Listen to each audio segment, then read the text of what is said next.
Hi everyone, welcome back. Today we're continuing on example test questions that sometimes trip us up when we're taking the NBRC exam. And today I want to kind of concentrate on what do you do when the correct answer's not there, okay? And here's what I wanted you to remember.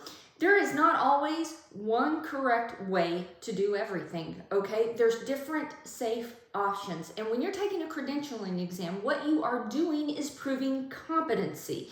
So while sometimes the best answer isn't one of the four choices, there is a best answer of those four available. And I'm going to use this question to explain that to you this week. Okay, so let's look at the scenario.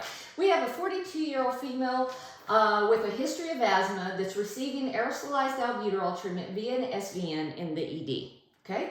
Midway through the treatment, she begins to complain of palpitations and you note a heart rate of 138 beats per minute. Okay, stop.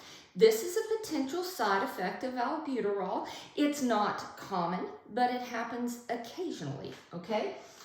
The RCP discontinues the treatment, so we stop it. And the doctor is now asking for recommendations on how to proceed. Which of the following would be the most appropriate recommendation? So I'm about to show you four choices, okay? And you have to remember, you have to choose the best of the four options available. Okay, so like when I'm coming here, I'm not gonna show you the answers yet. Like when I'm coming and looking at this, I would like an answer that says switch to Xopenex, because that would be the best answer of everything. But it's not here, okay? We can switch to metaproterenol, we can suggest lowering the dosage, we can recommend ipratropium bromide, or give no bronchodilators, okay? So the answer that I really want isn't here. And I'm not gonna waste a lot of emotional energy being mad because a test writer didn't put it here. Remember, this is competency. So here are my four options and I have to choose the best one.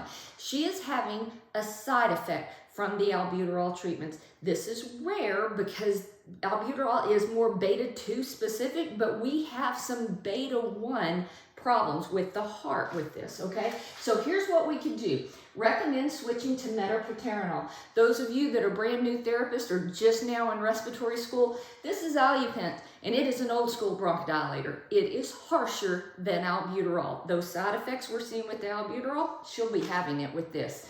That's not an option. Okay, we can lower the dose of albuterol. Maybe. Recommend switching to ipratropium bromide. That's Atrovent, okay? And then withhold a bronchodilator. So I'm just gonna throw that out. She's an asthmatic. She's got bronchospasms more than likely, so we need to give bronchodilators. So A is out. We could probably agree, right? A is out. D is out. So that leaves us these two options. Now, I'm gonna tell you C is out.